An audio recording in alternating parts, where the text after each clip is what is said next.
This week's mutation is called Burning Evacuation, and we have 3 mutators active on Minor Evacuation. We have Avenger, we have Scorched Earth, and we have Eminent Domain. So, here by far the more difficult mutator is the Avenger mutator. This one is going to make enemy units significantly stronger, especially on the spammy mission like this one where you have a lot of infested units there. Eminent Domain does mean that making static defenses is going to be a little bit more risky, but we have Kerrigan and Raynor that will be up to the challenge. Now, the one thing to note though here is Kerrigan on this map is actually really good, one of the best commanders for this map, and there are 2 ways to play Kerrigan. You can either play Kerrigan with a Lurker Hydralisk build, or you could play Kerrigan with a Mass Mutalisk build. So over here Kerrigan, we'll see what Kerrigan will be doing. The other thing is, because you have Imminent Domain active, it does mean that putting static defenses down is going to be significantly riskier, because if you were to lose that static defense, it would be converted to Amon's side and will start causing you more problems than it was trying to solve. But over here we can see that Kerrigan is already rushing up the evolution chamber, and the other thing to note here is that the evacuation ship is an unusual spawn. So the middle evacuation ship is much more likely to be selected than either this one or the one that is on this location. You're more likely to start off having to defend this one, but in this case, this is one of the worst possible scenarios, because this one is known in the co-op community as the Bane Cave, because there are a lot of Banelings that spawn on that side. So taking an expansion is going to be important, and it's very important for the players to try and take that expansion as quickly as possible. Heroic Fortitude upgrade being done right now, so it's very likely that the players are going to end up having to split up. One player defending, probably Kerrigan, and Raynor will be pushing into this side. Now, it might be an interesting thing to note as to why you'd want Kerrigan to defend and not Raynor, because Kerrigan would be able to clear this side relatively quickly. The reason is because Kerrigan is actually able to defend this ship relatively easily. Raynor relies on a lot of static defense to be able to defend that ship if you were doing solo runs, and you cannot really use that with Imminent Domain active. Kerrigan is out and is going to start making her way towards the evacuation ship, because that evacuation ship is in the process of being launched right now. So we have Raynor's Banshee airstrike coming down, which is somewhat unoptimal here. Kerrigan doesn't really need the airstrike to deal with the side entirely, because Kerrigan is a really strong heroic unit, especially in the early game. She has a very powerful early game once this heroic unit comes out, and she can defend like the first 2 ships without any real problems. But we do have this Brute Queen spazzing out on these Banshees over here, and Raynor has built the command center here with a couple of bunkers. Now these bunkers Raynor will have to be careful to make sure not to lose these bunkers, otherwise the bunkers and the units inside will be converted with the Eminent Domain mutator. So a little bit of attention needs to be paid there. Raynor does use the Hyperion now to start clearing the side. The command center is on fire here because one of the units has died, and this aberration has picked up a lot of Avenger stacks. Kerrigan is still on here trying to defend this ship, going relatively okay. I don't think any damage has been dealt to the ship yet, but the spawns have not thickened yet until 10 seconds from now. That's when the spawns really start to increase, and increase the difficulty of this of defending this ship. Hyperion over here has completely cleared this side, and now as you can see, Banelings have started to spawn here, and that is where this thing becomes really difficult. Kerrigan will have to pay attention and make sure that she does not end up dying to these Banelings, because these things do actually a lot of damage. This is where the difficulty starts to ramp up. It's a little bit of damage dealt to that ship, a total of 12 hull damage. But overall, Kerrigan is able, as you can see, just to solo defend this side.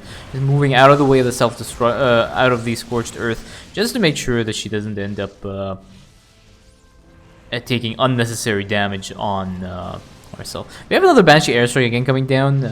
Personally, again, not really much of a fan of it. Kerrigan doesn't really need the Banshee airstrikes to keep her alive. Combined with her shell and the Heroic Fortitude upgrade, it makes Kerrigan very resilient in the early game. As you can see, Kerrigan already has all her upgrades up. We already have a Naya Swarm that has come up for Kerrigan. This will give Kerrigan a little bit more mobility. And nice one over here to just transfer the drones over as quickly as possible and set up her economy. Kerrigan is going to be jumping in here now just to try and intercept this attack wave. And Kerrigan casts in Simulation Aura and starts to clean up the side as well. There are a few more roaches. They did end up splitting up from the side, and they are going to start attacking this bunker. I think this bunker might actually get converted to Amon's side, and yeah, it's going to get converted.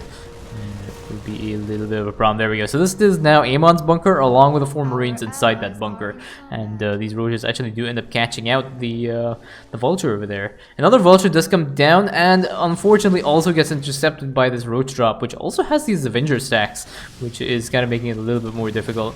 And now these roaches are making their way towards Raynor's base on this side. Kerrigan is just clearing up the space over here. I don't think Kerrigan has nosed, but another bunch of vultures come out here, and I think these things are going to get taken out by a bunch of Spire Mines here for Raynor. Now I believe Raynor might have gone for the mech attack speed mastery. Okay, so what we have over here is Raynor is going for the mech attack speed. He'll be going for essentially a mech-centric build. No real bio units. Again, this is a matter of playstyle. Raynor's siege tanks are really strong on this map. When I play Raynor personally, I prefer to have bio with a Firebat medic marine, and I put maybe about 4 or 5 siege tanks in the back line, and that is more than enough. But you can also do a mech build, and you'll probably see during this game, mech build works really well. And I think against Avenger, the mech build might be a little bit more effective because you have the burst damage from your Spire Mines as well. And you can see here Raynor is putting down a lot of Spire Mines to help defend this side. Both players are now just slowly macroing up. We're getting the Spire Mine damage upgrade here for Raynor, and we have double upgrades for Kerrigan's Mulisks. Now, I think it's kind of important to point out that Kerrigan is also going for armor upgrades. Now, when you're playing Kerrigan, you should always want to get your armor upgrades regardless. But on certain commanders, you do not really want to get armor upgrades on certain maps or against certain compositions. So, if we take Phoenix for example, Phoenix has a very standard cost for his armor upgrades. You don't really want to take these armor and the shield upgrades unless you are playing on very particular missions. So this mission is a prime mission to get your armor upgrades because the infested units do not have a high attack damage. They have a high attack speed, and armor compounds with countering high attack speed units. So Marines and infested Marines, they take a huge hit when you get your armor upgrades, and this is why getting your armor upgrades is important. But if you're playing on missions like Rifts to Core Hall, where you're up against a Protoss composition, getting your armor upgrades are not really going to benefit you because they mitigate the amount of damage enemy units deal by 1. So always take a look at which mission you're playing, which commanders you're playing. Certain commanders like Raynor, you want to get your armor upgrades because they increase your unit HP, but it should be something you should be considering when before you choose to get your armor upgrades. If you're dealing with high attack speed, low attack compositions, armor upgrades will benefit you a lot more than if you're dealing with high attack, low attack speed compositions. As you can see over here, this bunker is harassing some of Kerrigan's Mulisks. Kerrigan ends up clearing out this side. One of these Mulisks does end up going down, because Kerrigan is busy focused on here to make sure that the Banshees that will be uncloaking from this point at some during the later stages of the launch, these Banshees will have to be taken care of because they can take out this ship very fast. So Kerrigan is just moving forward here, just throwing a little bit of aggro, keeping stuff away from the vultures. One of the vultures does end up going down, and the 4 Banshees have spawned over here now, and I'm going to start focus firing down Kerrigan. Kerrigan casting a Simulation Aura, Immobilization Wave, and is now going to focus down these Banshees. The Banshee Airstrike comes out, and the Hyperion. A little bit of an overreaction there for Raynor, but he does end up clearing out that side, and now this Hyperion is way more than enough to hold for the rest of this mission. Again, Kerrigan is also over here. That massive aberration is there as well. But now Kerrigan's Mulisks have joined the fight just to provide a little bit more damage output, because these aberrations can get relatively tanky with the Avenger drops. And now we have an attacker that is coming up on this side and is making its way towards the player's base. And Kerrigan is also getting ready to jump in and intercept this attack wave. There is a bunker here. There are no Marines in that bunker, and that bunker is not going to be able to hold against the army that is coming up. So a little bit of moving back, making sure Kerrigan draws a little bit of the aggro. Taking out the Hydralisks is very important to take out these Hydralisks before you choose to engage them with the Mulisks here. And I think one of the Mulisks does end up going down, but the rest of the attack wave is cleared up with very minimal losses. So in total, Kerrigan has lost 6 Mulisks. and Raynor has lost 6 vultures, and I think one of these is a Dusk Wings.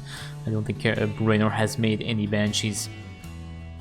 Kerrigan is getting ready now to take on and clear this side out, so she'll be doing that. Jumps in and you cast an assimilation aura just to try and focus down some, getting some extra resources here just to build up her resource counts. So Mulusks now also jump into the fray, and this area has been cleared. Kerrigan is very gas heavy in the early stages of the game because the Mulusks are very fragile. So focusing on the upgrades to get the Mulusks up as strong as possible is very important. This aberration is attacking one of the siege tanks here, but this aberration does end up going down, and I think the fire that it has set does not end up dealing damage to this. Blightbringer is over here, but I think Blightbringer has burrowed away and run away, I think. So that bonus objective was missed, but very important to try and focus down the main objectives first. So Kerrigan was able to solo clear. Raynor did try and take out Blightbringer in the free time that was available. Unfortunately, just a little bit too late, but that's fine. Making sure that you do not end up losing the mission is significantly more important than going for the bonus objectives. Bonus objectives are only worth about 2,000 experience compared to a main mission objective, which will net you about 40 to 50,000. So there's a huge scale difference between bonus and the main objective. Kerrigan is getting ready as well. Her assimilation aura and immobilization wave are ready to engage this attack wave. So assimilation aura will probably end up going down here to again get some more resources out of these units. So Kerrigan jumps in and is able to essentially clear out the attack wave relatively easily. And now the attack wave is gone, the panic launch has begun. So in 60 seconds the ship will start to launch and the infested will spawn. As you can see over here, Raynor has already put down a lot of siege tanks, and through his economy has a very strong economy here. We have a large number of orbital CCs. Actually, how many orbital CCs does Raynor have? Yeah, he has 6 orbital CCs right now, and that is completely propping up his economy. And as you can see here, nothing is going to get through. There are a ton of siege tanks and spire mines here, and Raynor will be able to solo defend this side without really any problems. Kerrigan is also okay, and again, a good number of Mulusks as well. So Kerrigan is flowing at around 45 Mulusks right now. And again, they are fully upgraded Mulusks, 3-3 with all the upgrades, and these Mulusks will be able to melt the infested relatively easily. And you can see Raynor has not even stopped production. He's still putting down some more siege tanks. When in doubt, build some more siege tanks. Make sure that he completely has fortified this location and nothing is going to get through. Kerrigan's Mulusks are going to try and engage this attack wave, which is coming up right now. Really no reason not to. Kerrigan does cast an assimilation aura over here. So what is done over here is it's going to tempt the overlords to unload. When the overlords take damage from the Mulusks, and Kerrigan will be able to use the assimilation aura from the units that have come out of the overlords to build up some more resource counts. Remember, the Kerrigan is really short in gas during the early stages of this mission.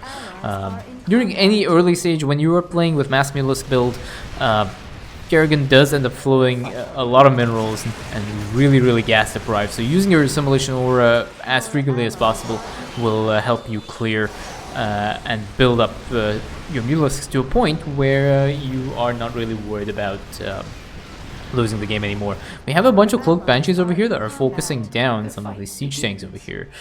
Kerrigan has her Mulusks on this side to hold against there.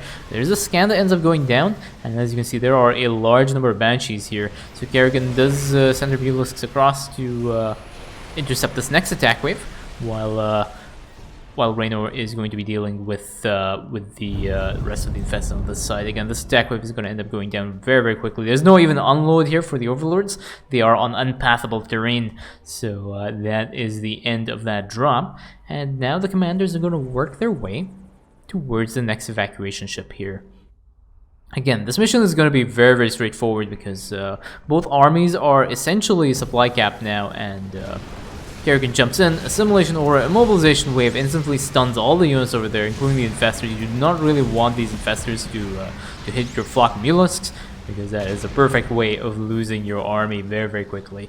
As you can see, the Mulusks also have the regeneration upgrade, which makes them regenerate their health very quickly. And both commanders are ready to launch the next ship. They are taking it slowly, but making sure they do not end up unnecessarily losing their army. As you can see over here, even Kerrigan's base is not even saturated in terms of the mineral the mineral income. Just to give you an idea on how gas-heavy Kerrigan is when it comes to the Mulalisk build. Hydralisk Lurker is a little bit more forgiving. I find that I end up floating gas more than I end up flowing minerals when I'm playing Hydralisk Lurker, but when you're dealing with Scorched Earth, I believe it is much better to just go for an air build with Mulalisks. It does make it a little bit risky when you're doing an air composition, because if both your armies are air, it does mean that the ground units have nothing to aggro and will end up focus firing down the ship. So it does require you to be a little bit more attentive. Especially like Banshees, for example, these things will end up cloaked and they will end up focus firing on the ship because they have nothing to aggro. So it's just one thing to note when you are playing against, when you're doing an air composition on this map. You can do it, but you have to pay attention. You can see the hybrid is just massive from the Avenger sector. Then you can see here there is there are a bunch of Banshees that are attacking these Marines, which seem to be okay, but these medics will eventually go down. Kerrigan is just parked over here, basically waiting for it. And now the Banshees are going to start focus firing down Kerrigan, but now the nice one comes up here. Just give the Kerrigan detection, and these Banshees end up getting cleared out relatively quickly. And as you can see, this ship is not going to be taking any damage. It's already 20 seconds left to launch, and nothing has even gone through. The strength of the defenses on this on both these commanders' part is just it's more than enough. To be honest, 2 ships could have been launched at this point. I think Raynor has a strong enough ground presence to be able to hold, and Kerrigan more than enough as well. But both commanders have chosen to take it slowly. Again, another attack wave ends up coming up, and the units end up being cleared out very, very quickly. A little bit of damage done on these Mulalisks, but these Mulalisks will regenerate their health very, very quickly. And now both the commanders are going to work their way towards, I believe, the last ship now. This is ship number 5. And as you can see, both commanders completely supply capped, and with relatively minimal losses. So Kerrigan has lost, I think that is 6 Mulalisks, and 7 siege tanks and 18 vultures for Raynor. But the one thing to know about Raynor is, like, look at all these orbital command centers and look at all this production. Raynor has really ramped up his production. He's gonna have no problems just replacing his army, even if he loses his entire fleet, and that is going to be very, very unlikely. Raynor's army is incredibly powerful, and now we have a nice worm being put up on this side. And the reason why the nice worm is put up here is just to make sure that the Banshees end up coming up from this side are getting detected by Kerrigan, and Kerrigan will be able to clear that side. And the other thing to know as well is that Raynor does have scans, and Raynor uses the scans, so this area has been relatively well defended. Mulalisk get put up on the high ground over here. Unfortunately, they tend to spread out a little bit. That nice worm that came up from Blightbringer does end up getting killed off by the infested spawn, but as you can see over here, it's one of these Mulalisks doesn't end up going down. But you can see how tanky these Mulalisks are now given the armor upgrades, because these units don't actually deal a lot of damage. They just have a high attack speed, and the Mulalisk instantly pounce on this side, and you can just see how quickly just evaporate these hybrids, and these hybrids are all gone. And with just one push of the Mulalisks. 13 supply does end up getting lost on the Mulalisk part, but Kerrigan will be able to remax almost instantly now. Kerrigan is flowing 2,000 gas and almost 9,000 minerals here. Raynor's army is on this side, and there's a Hyperion parked here as well, and a large number of Spire Mines here. Again, these Spire Mines are just, there's nothing that'll be going through here. There is just these Cloaked Banshees that are causing a few problems, but Kerrigan's Mulalisks are on this side that are holding. The few of the Mulalisks do get split off, and they will try and engage that next drop attack. Again, no ships were lost during this game, but this is just basically style points here. These Mulalisks are holding very, very strong on this side, and on this side again, these Mulalisks are going to start cleaning up. There are a large number of Hydralisks here, but these Mulalisks have no problem killing off every single Hydralisk on this side. And now it's just the Ravagers and the Roaches, and they have no idea what to do against these Mulalisks. And this area has been cleared as well. That last ship has been defended, and all the miners have been saved, and that is GG.